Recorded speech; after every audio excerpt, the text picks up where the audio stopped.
నువ్వు మళ్ళీ కాన్ఫరెన్స్ రూమ్కి వెళ్ళు. ఆ డూప్లికేట్ ని కొట్టి ఒరిజినల్ ఎక్కడని అడుగు.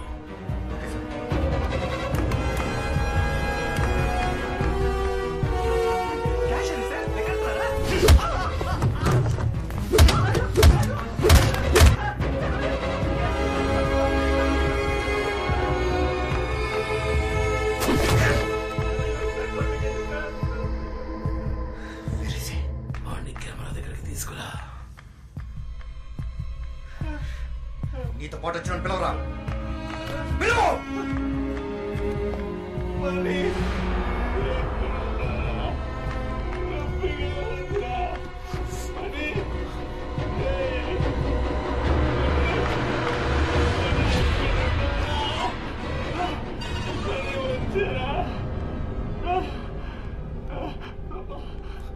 గట్టిగా పిలవరా.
మంచాన్న పడ్డ నాకు ఉన్నట్టుండి ఎందుకు మెరుగు వచ్చిందన్న నాలోని ప్రశ్నకి సమాధానంగా నువ్వు నా ముందుకొచ్చావు.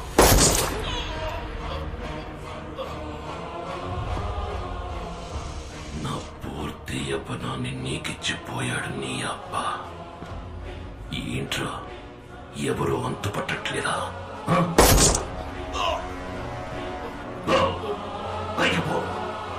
నీ బాబుంటాడు, వాడినడుగు. నీ అమ్మ ఉంటుంది, దాన్నడుగు. అడిగేటప్పుడు వాళ్ళ కళ్ళలోకి చూడు. వాళ్ళ కళ్ళలోని భయం చెప్తుంది రాత్రి అంటే ఎవరు.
ఆయుష్మాన్ భవ.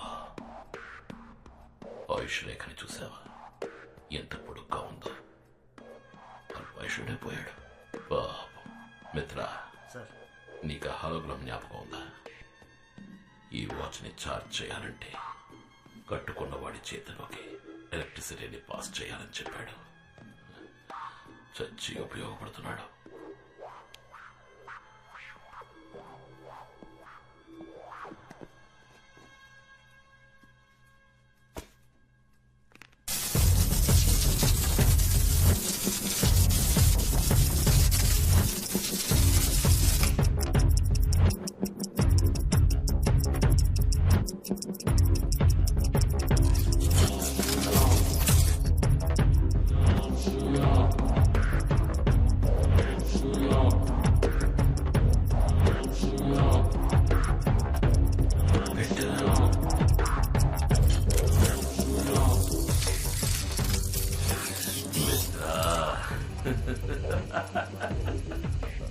ఇరవై 26 వెనక్కి వెళ్ళబోతున్నా.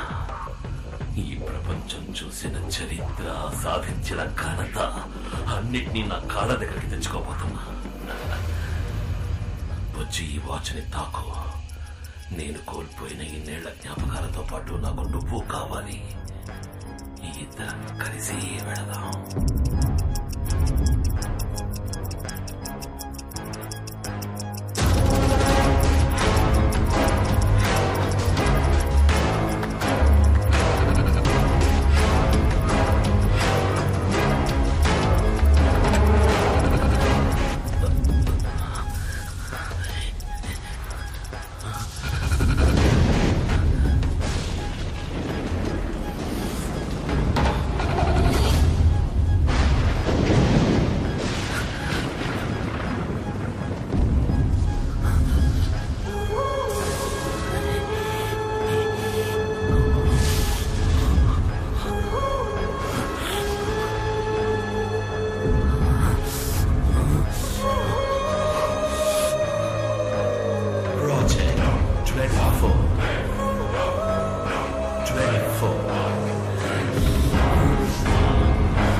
సార్ నిజంగా నేను ఇది నమ్మలేకపోతున్నాను సార్. ఇప్పటిదాకా నేను మీ పక్కనే ఉన్నా కదా, ఇప్పుడు చూస్తే నేను నా ఇంట్లో ఉన్నాను సార్. సార్ ఆ వాచ్ అద్భుతం సార్.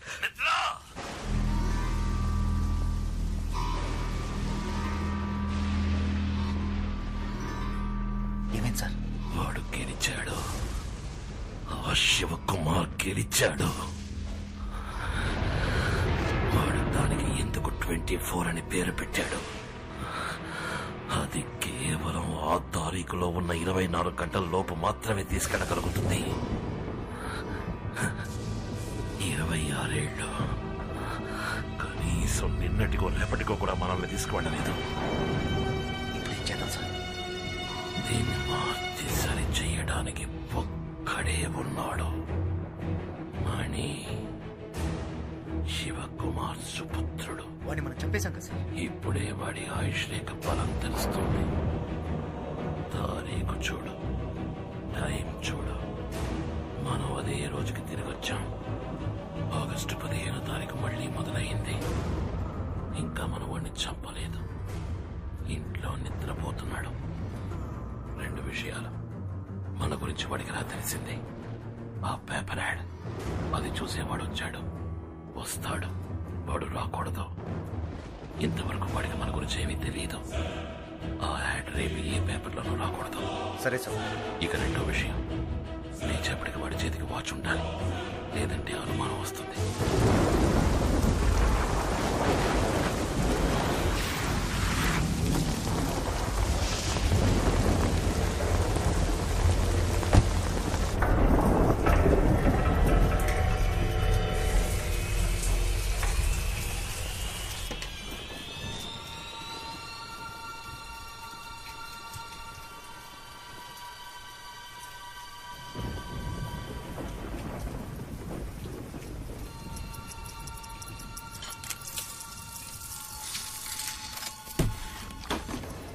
ఆగస్ట్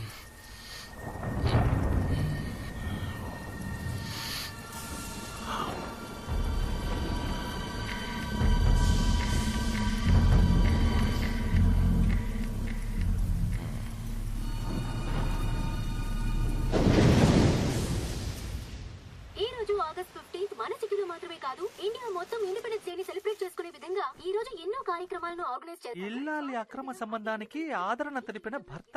థూ! వీళ్ళలో ఎవరిని కొంటే ఎవరు ఫ్రీ? ఎవరైనా మనకు ఓకే.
సార్, మీరు చెప్పినట్టే చేశాను సార్.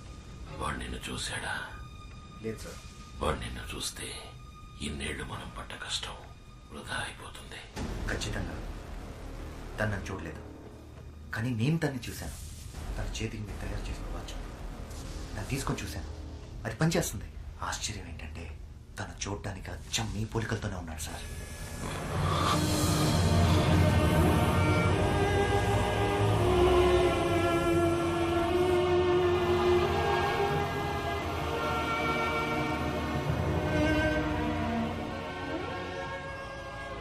ప్రియా, మిత్ర చెప్పింది విన్నావా? మన బిడ్డ అచ్చం అలాగే ఉన్నట్ట. రూపంలో వాడు నన్ను పోలినా పర్వాలేదు, కానీ వాడి జీవితం నాలా ఉండకూడదు. అందుకే వాడు ఇక్కడే ఉంటున్నాడని తెలిసి కూడా వాడికి దూరంగా ఉంటున్నాను.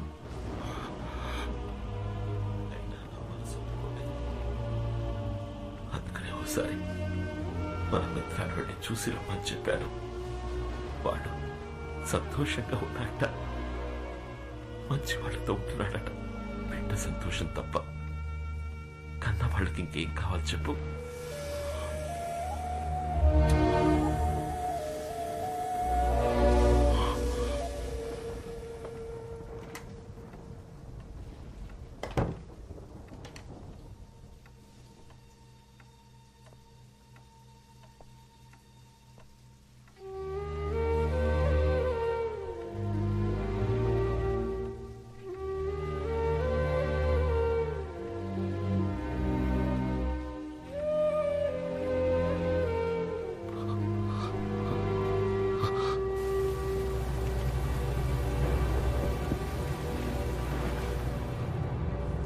అదేనా సార్, వాడు వాచ్ పెట్టుకునే చేతికి కాకుండా మార్చి పెడితే ఖచ్చితంగా నన్ను ఫాలో అవుతూ ఇక్కడికి వస్తాడని అంత కరెక్ట్గా చెప్పారు.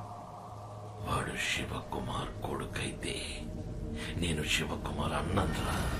కానీ ఇంత పెద్ద పని వాడి వల్ల వీలవుతుందా? వాడి వల్ల మాత్రమే వీలవుతుంది. వాడి బాబుని చూడకుండా ఏ పని చేసేవాడో తెలియకుండా పెరిగాడు వాడు. అయినా వీడే పని చేస్తున్నాడో చూసావా? Watch mechanic. వాడిలో ఉన్నది శివకుమార్ రక్తం. ఖచ్చితంగా చేస్తాడు. వాడిని పిలిపించి చెయ్యమని అడిగినా, మనం బెదిరించినా మన కోసం చేస్తాడా? వెళతా. వాడి జీవితంలోకి వాడి బాబులా వెళతా. వాడి తల్లి గురించి చెప్పి తనని చూడాలన్న ఆతృతని పెంచుతా. ఆత్రేయ వాడి కుటుంబాన్ని దారుణంగా అంతం చేసిన కథ చెప్తా. అప్పుడు చేస్తాడు. ఫోటో ముందు కన్నీళ్లు కారుస్తూ నించున్నాడుగా, వాడికి జన్మనిచ్చిన తల్లి దానికోసం చేస్తాడు. వాడి బాబుననుకుంటున్న నన్ను నయం చేయడానికైనా చేస్తాడు. చేయించి చూపిస్తా. మిత్ర, ఆ వాచ్ని కట్టుకుని ఎవడైనా దాన్ని ఉపయోగించుకోవచ్చు. కానీ ఆ పని చేయకుండా నాకు అనుకూలంగా ఉపయోగించుకుంటా. చూసుకో.